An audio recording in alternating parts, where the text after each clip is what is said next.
thought today we would review a Christmas movie because Christmas is in the next few days. And of course, naturally, it is a horror movie as well. It is called A Christmas Horror Story. And this is actually an anthology-style horror Christmas film. There are 4 stories interwoven with kind of a main narrating plot as well. So the movie starts out with William Shatner playing a radio DJ who is narrating the story essentially, but he is also kind of desperate, which his story and like his character, he doesn't really have a big story, but his character is a little bit sad. He turns to alcohol during the show because his co-star Norman didn't show up and he's just like over Christmas basically. And then it morphs into the first like official story where it's a group of teens investigating murders that happened in an ex-convent building. This wasn't really one of my favorite stories. I mean, I'm gonna say overall I loved this movie a lot and I would watch it every year as a Christmas tradition, just like I would Krampus or the Santa Claus or anything else, you know, but I do have to say that the stories in themselves, like by themselves, are a little bit weak, so just bear with me here. First story, not one of my favorites. Although it was teen related and teen horror, as we all know, is my favorite genre, so you'd think I'd like this story.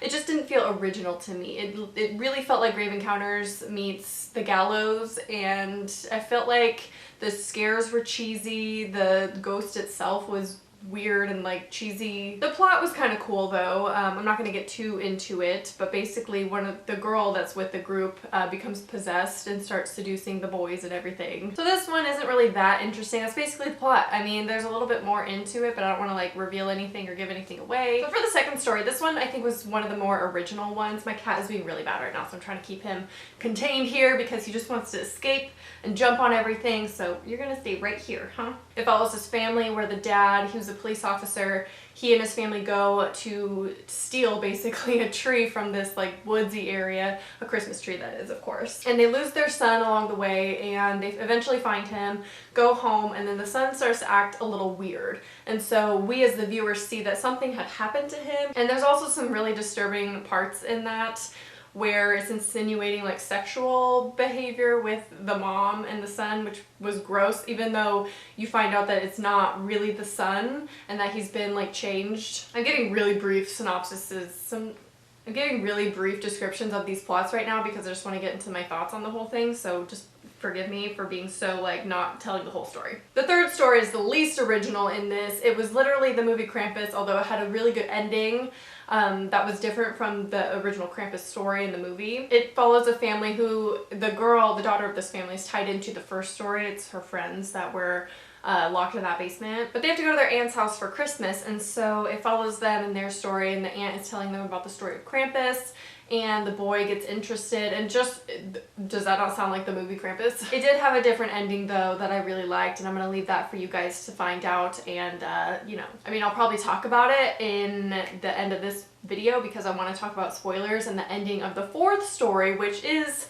my favorite. I didn't think I was gonna ever say that while watching it, but after seeing the twist at the end, oh my gosh, it is my favorite. So this one's a little bit different. It takes place in the North Pole, and we follow Santa, who then battles Krampus and zombie elves, which alone, that doesn't sound like a very good movie to me, or like a very good storyline. The fact that he's battling zombie elves. I mean, it's a little bit interesting. It's not really been done before, and it's, you know, different. And then of course, because he's fighting Krampus, that ties it into the third story. And that's all I can say about that story without giving away the ending. So overall, I would say watch it for Christmas because it definitely gets you in the Christmas spirit. Although 2 of the stories I'd say aren't very Christmassy. They just happen to happen on Christmas, if that makes any sense. But overall, I thought it was executed pretty well. I mean, it's not my favorite horror anthology, let alone my favorite horror Christmas film, of course, but it was decent and I would definitely watch this every year around Christmas time. So now into the spoilers. So I would highly recommend, if you haven't seen it, do not watch the rest of this video because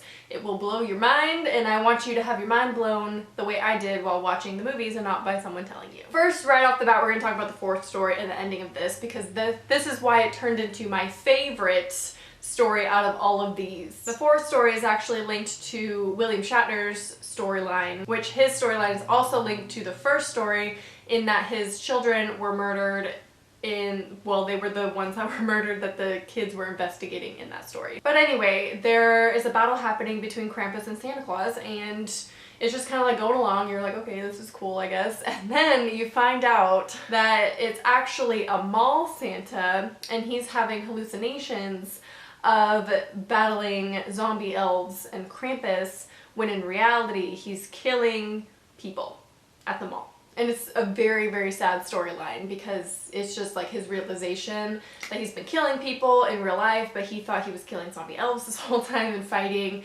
Krampus, which was actually his mall manager.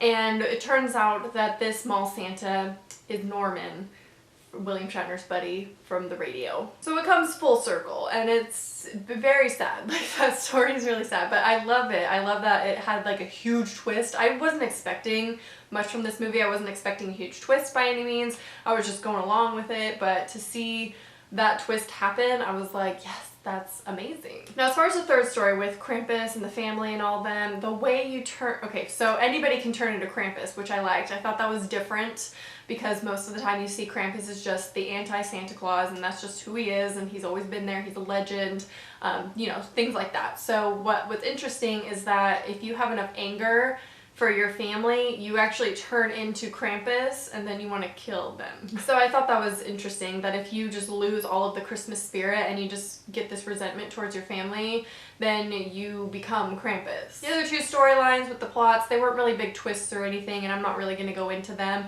Overall though, the third and fourth story were my favorite just for the twists, and the other ones were just kind of like, they're all right. I mean, as a whole, this movie, like I said, I really liked it, but individually, I don't think the stories were that strong except for the fourth one, which I'm so glad they left that big reveal for the end. Obviously they would, because it's a twist, but that it related back to William Shatner and like the radio DJ in the beginning and throughout the film. I thought this movie was very entertaining, so definitely give it a watch this holiday season and let me know what your thoughts are down below. I hope you enjoyed, and I'll talk to you guys soon. Bye.